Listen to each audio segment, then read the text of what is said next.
It's interesting, Tony. Thank you for your presentation earlier.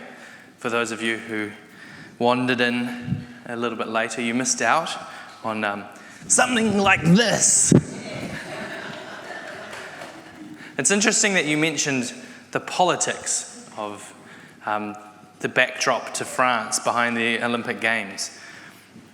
I don't know if it's just my relative youth, but I feel like we're living in a world increasingly politicized. Is it getting more political, or has it always just been this way? No more? Okay. So it's not just me. Maybe I'm not as young as I thought. So a few short years ago, it seemed that you could go years or at least months without thinking about political leaders of other countries, right? I mean, of course, you thought about what was going on in here, but to think about Australia, maybe you'd think about that a little bit more. But then, talking about the leaders of the French political system, or we probably hear a bit about the British, but you wouldn't hear about the French or the German or whatever's happening in the EU or whatever. It just feels like we're hearing a lot more about Canada, America, all of these almost on a daily basis these days, aren't we? We're hearing about all this politics. And one of the reasons must surely be the internet, the proliferation of information, the advent of social media. I think we're a much closer world than we used to be, right? Where information used to take months to get around the world.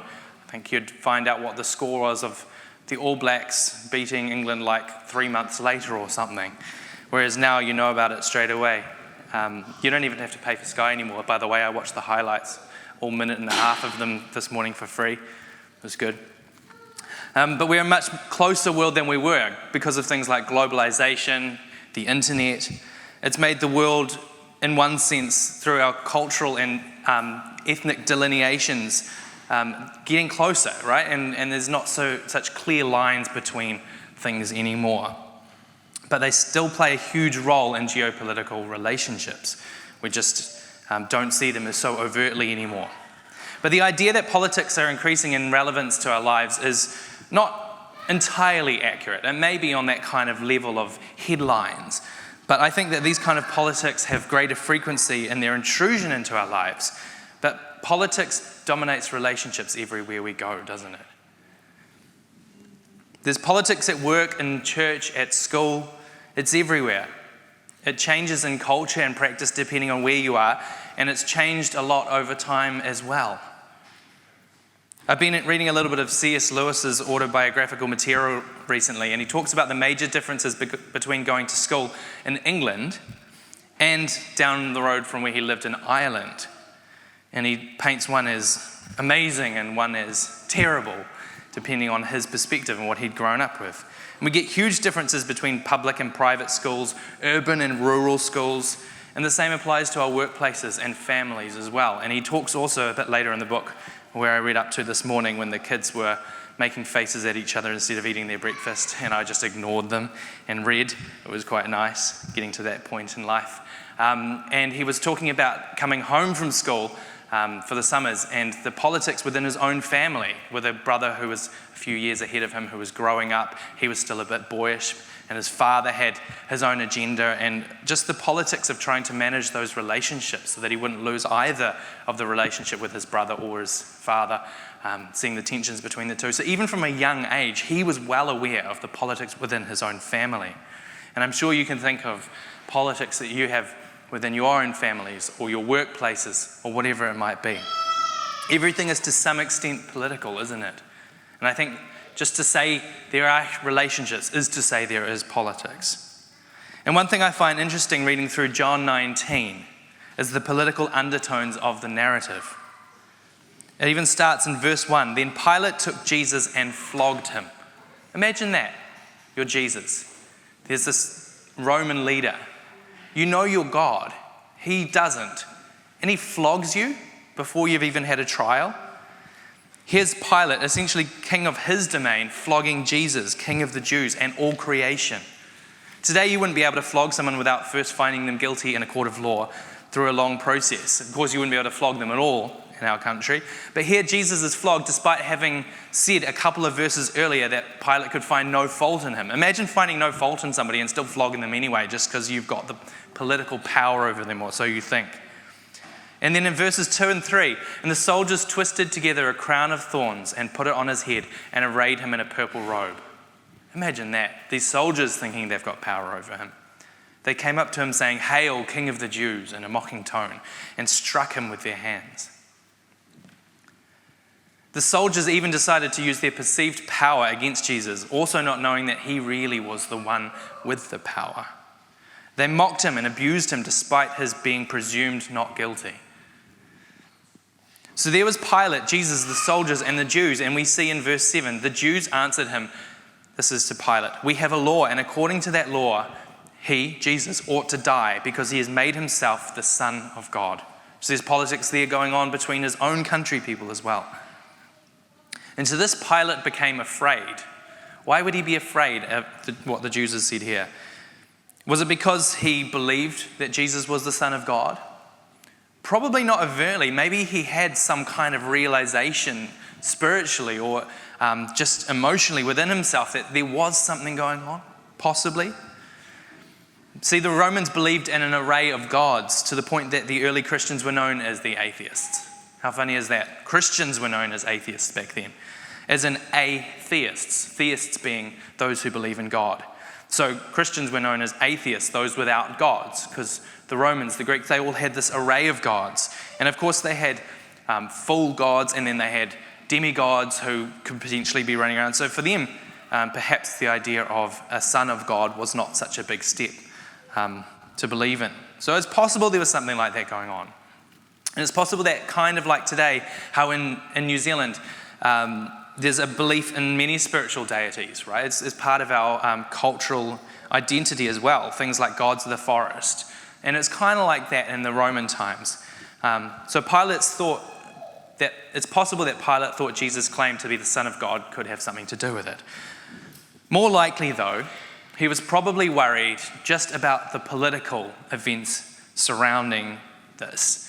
The tension of this man who thinks that he's God and the people who are saying, "Hey, this is a problem. He thinks he's God. We've got political tensions going on here." And then Pilate trying to just calm down that and prevent a riot. Matthew 27:24 says, "When Pilate saw that he was gaining nothing in his interrogation of Jesus, but rather a riot was beginning, he took water and washed his hands before the crowd, saying, 'I'm innocent of this man's blood.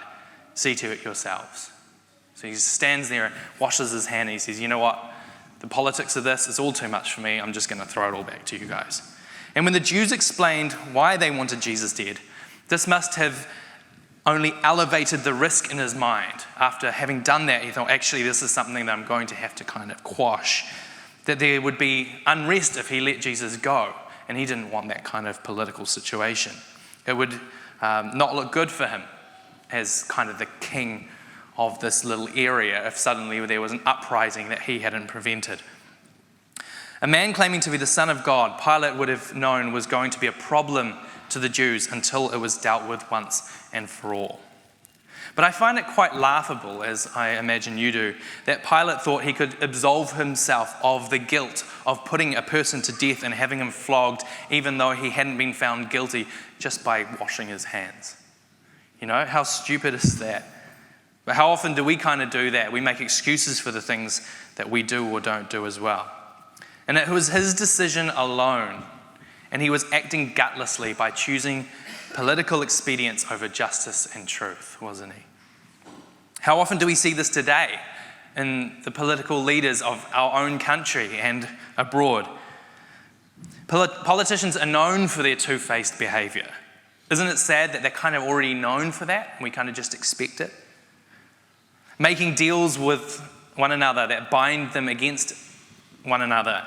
And they always claim that it's better for them to be there at all and to effect some change than not to be there at all. And they kind of make excuses for choosing political expediency over justice and truth. I can imagine how hard it must be to be in that role when that's how the game is played. You kind of just need to play along. But that's why we need to care as a society about truth and justice and hold people to account, don't we? If I were Pilate's boss, or if I had a vote in whether he was there or not, I'd be getting rid of him. I'd be saying, look, you're here to make the hard calls, not to just wash your hands and let everybody else put this innocent man to death. Or at least I'd put him on performance review and give him some sort of training in ethics. And here's the thing, life is full of political situations. Everyone has an agenda, whether they know it or not. So, what do we do about it? What do we do in the middle of all of this? How do we act when we come up against a political agenda? Firstly, and this is why I just loved ending with those words and repeating that chorus again. We need to remember who is really king. John 19, verses 10 to 11. So Pilate said to Jesus, "Will you not speak to me? You will not speak to me? Do you not know that I have authority to release you and authority to crucify you?" This power he thinks he holds. Jesus answered him, "You would have no authority over me unless it had been given to you from above." Remember John 16, when Jesus talks about the time that is coming, when his disciples will encounter persecution, how he's preparing them saying, "I will no longer be with you physically." And John ends that passage with these words of Jesus. Verse 33, "I have said these things to you that in me you may have peace." He warns ahead of time how hard it will be, so that when it happens, they will have peace. "In the world you will have tribulation, but take heart, I have overcome the world." That's why we say King Jesus. Worship King Jesus. What a great reminder that everything that happens on earth is temporary, isn't it? How often do we act as if it weren't the case, though? We live as if it weren't temporary. We get so hung up on things. I know myself, I've been through a process the last few years, getting really stressed about things that, a few years later, I'm like, wow, I gained about 2,000 extra grey hairs from that, but it's all solved now. If I hadn't stressed out, maybe I'd still have a full set of black hairs. Who knows?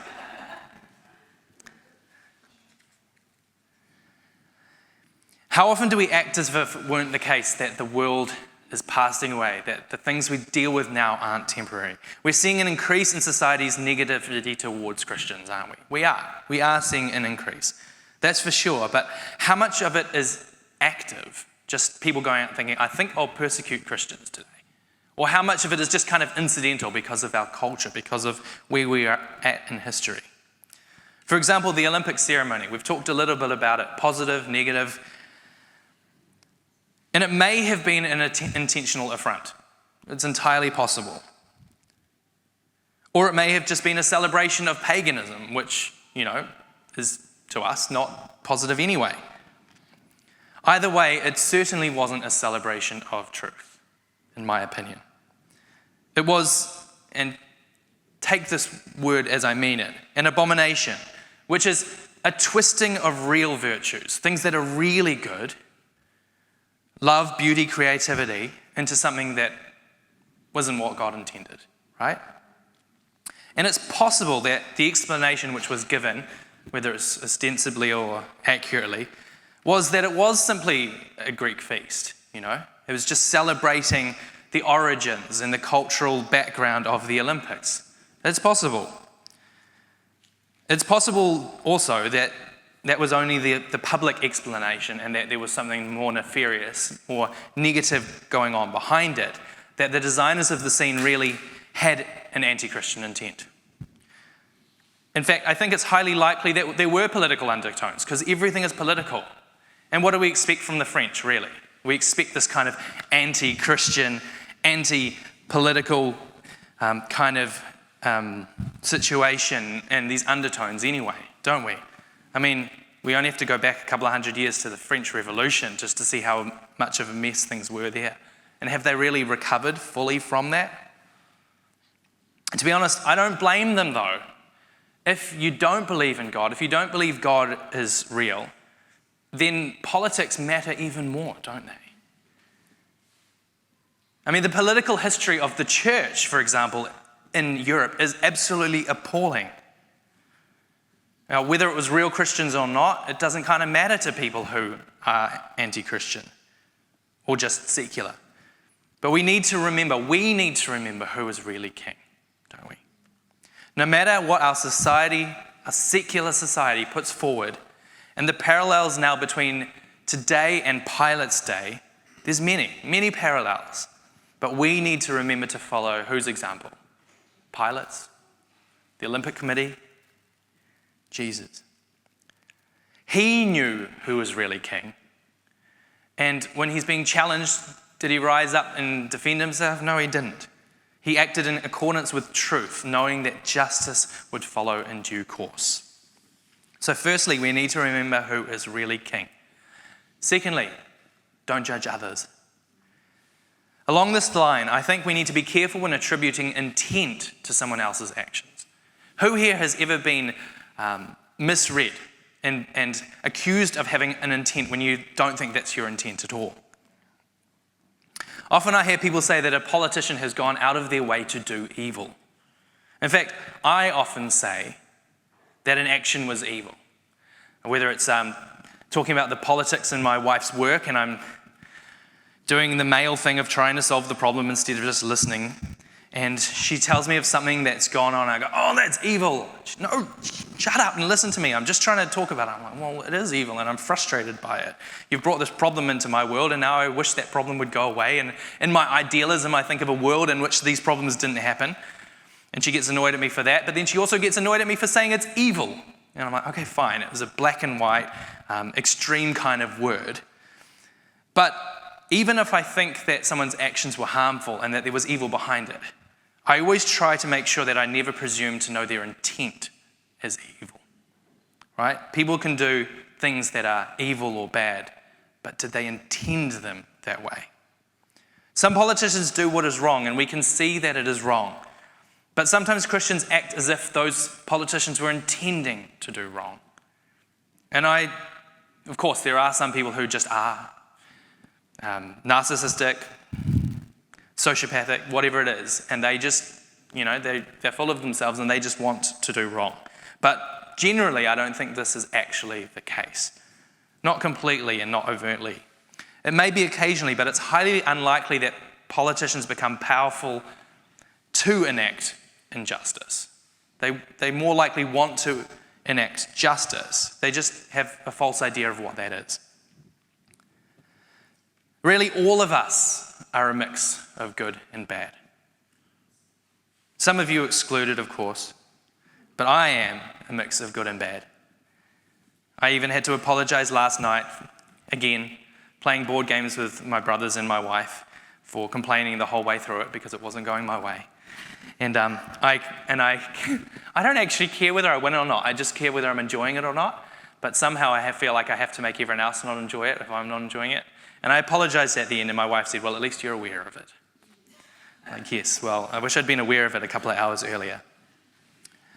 So we're all a mix of good and bad. We have intents that are not always pure, and even when we try to do good, we fail, right? Read Romans 7 if you really want to get an idea of this. The Apostle Paul, on whom we rely so much for insight into truth and justice and beauty, and he has the struggle between good and bad. And he really is struggling to find a way through it. We all have good and bad points. The problem comes when we prejudge someone else without really knowing what's going on in their heart. And none of us wants that to happen to us, do we? 1 Samuel 16 verse 7 says, "For the Lord sees not as man sees. Man looks on the outward appearance, but the Lord looks at the heart." Yet the heart can lead us astray. So I think we should not buy into the idea that Disney sold, which our society has swallowed hook, line, and sinker, that we should just follow our heart. Teach your heart to follow Jesus instead. Jeremiah 17:9, "The heart is deceitful above all things and desperately sick. Who can understand it?" So when a politician, or anyone for that matter, does something that you disagree with, no matter how bad it may seem to you, I would encourage you never to presume that you know their intent or their heart. They may be deceived into thinking that good is bad and bad is good, but I believe most people are trying to make the world a better place. Maybe not for everyone, maybe just for their tribe, for their group of people they find affinity with, for their echo chamber, for whatever it is. but they are trying to make the world a better place to some extent. They just don't realize that in persecuting Christians and Christianity and the church, they're actually making things more difficult. I was flatting with a couple of guys, and this was my first attempt at flatting. And before I moved in, I was a little bit skeptical about living with one of these guys. He was studying to become a lawyer, and I could see a lot of clashes potentially happening between myself and him. So I asked his friend, who was the third person in this flatting arrangement, who had been living with him for a year, and he said, no, it's all good living with him. So I said, okay, fine, I'll move in, it'll be great. But after a few months, the tension between myself and this other guy had started to rise. They'd grown to the point that we actually needed to have a little flat meeting. And prior to this meeting, I had a list of frustrations that I had with him, things that he had overtly done to annoy me, things that I really struggled with that needed to be dealt with, otherwise this wasn't going to work. He probably had a list even longer for me. He was a lawyer after all. The other flatmate, who was very much peace-loving, and he kind of just put up with everybody, and he enjoyed everybody, he liked everybody no matter what, which I probably should never have trusted his opinion as to whether this other guy was going to be hard to live with. And he probably said that I was going to be easy to live with too, so he might have been a bad judge of character. Anyway, he was a great mediator because he could see the good points in both of us. And eventually we went through item by item, line by line of each other's lists, and heard the other's perspective. And the interesting thing was, after hearing my flatmate's perspective, by the end of it, I didn't have a single item on there that I thought was black and white any longer. I could now see from his perspective, and I had much more grace for him. And then we produced some new rules for the flat in order to make it all work. And suddenly all this animosity between us just disappeared. And we enjoyed, at least for a little while, each other's company again. So even our hearts can be deceived, right? We can be unaware of the truth. And that's why Matthew 15 says to talk to someone else before we talk to others about them. And never forget that we all need a change of heart. The good news is that Jesus has made a way for us to be changed. Hebrews 4:12, for the word of God is living and active, sharper than any two-edged sword, piercing to the division of soul and of spirit, of joints and of marrow, and discerning the thoughts and intentions of the heart. We all need a heart transplant. We all need to submit to God's word and his spirit, and let his spirit take over our soul and transform our heart. And then thirdly, the real victory. Jesus was misjudged and given the execution of a sinner, despite being the only pure-hearted human who ever lived. He was misjudged as merely a man, despite being God in the flesh. How often do we feel aggrieved and are misjudged? But how do we respond? Do we get defensive or do we go on the attack? I'm surprised by how quickly the wheels have fallen off our society in spite of our Christian roots. In our own country, it was the Christian ethic of pacifism that completely transformed the native population some 200 years ago into within 10% of complete conversion to Christianity. It was a complete change that bettered the whole of society originally. And it was similar across the Pacific. When previously a tribe would enact revenge on another tribe when an injustice was received or perceived, it was the missionaries teaching Jesus' example that changed that kind of behavior. The idea of giving vengeance to God rather than taking it upon yourself to enact on others. But today, in this post-Christian society we have, I hear people saying things like, I would be so proud of my child if they beat someone up in response to bullying. Can you believe it? I hear people saying that about their children. One of the tools I've been trying to teach my children is that if the other is hurting them or annoying them, they should first use their words. Say, I don't like it. Can you please stop?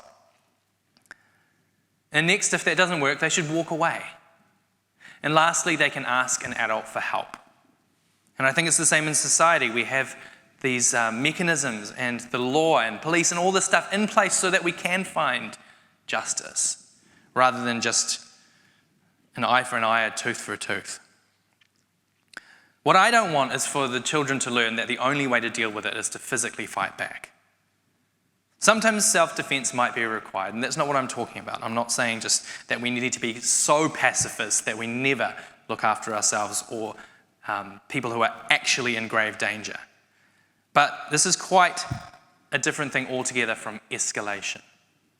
The problem is that none of us judge accurately enough to avoid escalation if we're trying to fight back in equal measure. And that's why Jesus said, not an eye for an eye, a tooth for a tooth, but turn your cheek. Because he knew that eye for an eye, tooth for a tooth doesn't work. And that's why we have gang wars getting out of hand, and it's an increasingly scary problem in our country.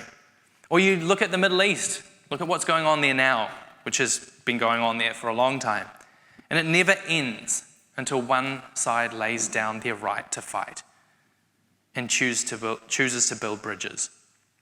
Of course, sometimes the perpetrator refuses and then self-defense is required. But rarely is this the case. Most of the time we can avoid escalation by choosing to follow Jesus' example. And when we're hard done by and are victimized, we need to remember point one. Who's the real king? Jesus provides us with the assurance of victory in the end. He provides us with the means to a heart transplant. What more could we ask for? Right? He promises to deal with these big problems that we can't deal with, and he promises to deal with the problems of our own hearts. And it's with the guarantee of these two things that we're called to do unto others as we would have them do to us. And that's why we refuse to retaliate or to judge others. We know but for the grace of God go I. Now, as we wrap up, there's much more that we could talk about today, but we won't. Not least of which is the prophecies that the events of this chapter fulfilled. There's quite a few in there, things that had been promised that were fulfilled. And there's a lot we could talk about there, about the credibility of the biblical witness. But there are plenty of good expositions on that you might be able to find online on YouTube or via Google or in good books or by talking to other people afterwards. But today, as I was preparing, I really felt that we needed to deal with these issues, the issue of politics. Why? Well, to some extent, I'm a people person. Maybe not quite a people person, but I am an extrovert. I like talking. I like talking with people. I find myself most energized when I'm talking with people. I find myself closest to God when I'm talking with people, not when I'm shut off by myself in solitude. I'm not necessarily a people person, but I do need relationships. And we all need them to some extent. But all relationships have their moments, their challenges, their frustrations. One of the things that I like about the church is that we have to deal with these things according to a set of rules. And we can't ignore them. We can't just sweep them under the carpet and pretend that they'll go away. Like in a marriage or a family, we must deal with them in order to get along. And it can be hard, but it can be so fruitful dealing with them. We're not simply given rules to follow, though.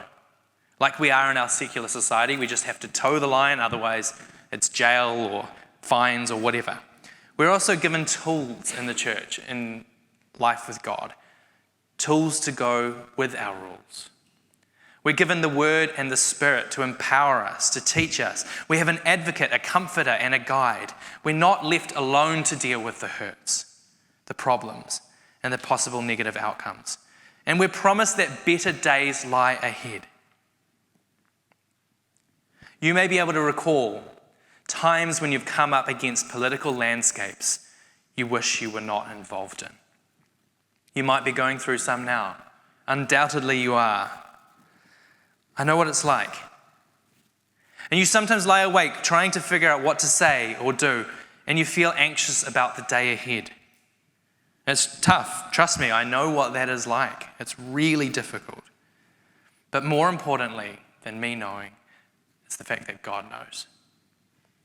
And unlike me, he has the power to affect change in your situation, to your advantage. Somehow I'm glad for all the tough times that I have been through. And I'm sure there are many to come. When I see my grey hairs and the occasional time I actually look in the mirror, I'm reminded of the times I was affected physically by the stress of situations and how, with the advantage of hindsight, I wish I had trusted God just a little more. It's always dangerous to say to him that you trust him because he'll test you and push you even further. I can't ever remember being let down by God, but I can remember many times when he's come through for me. Eventually, it's all worked out for good. So let's come before God now. I want to pray for us all. And then we will take communion together.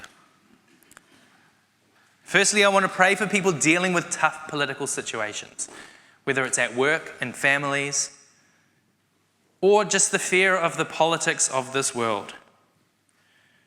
We have the delightful situation of another US election coming up in which it just looks absolutely atrocious, from my perspective anyway. How can a country of 300 and something million people produce possibly the two worst candidates? It's ridiculous. But who is the real king? It's Jesus. So Lord, please reveal to us the truth of the situation. Help us to put it all into perspective. I ask that you would teach us to trust you more and that you would move the mountains that to you are simply particles of dust, which stand tall from our perspective and our way. We need you, we love you, we trust you. Thank you for your heart toward us and that you are fully in control of every situation. And I also want to pray for those who struggle with a judgmental heart. If you think this doesn't apply to you, just ask yourself this question. How often do you judge others? And then what if they might be not guilty, but you've treated them as if they are? How often do you treat them badly despite their possible innocence? God, you came not only to protect us from the world, but to protect the world from us. We're all part of the problem. Please help us now to learn to be less hasty, to attempt to understand others' perspectives, and to give the vengeance to you.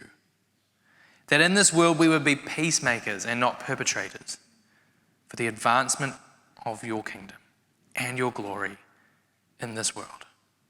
Thank you, God, for your love, your support, your spirit, and your word. Amen.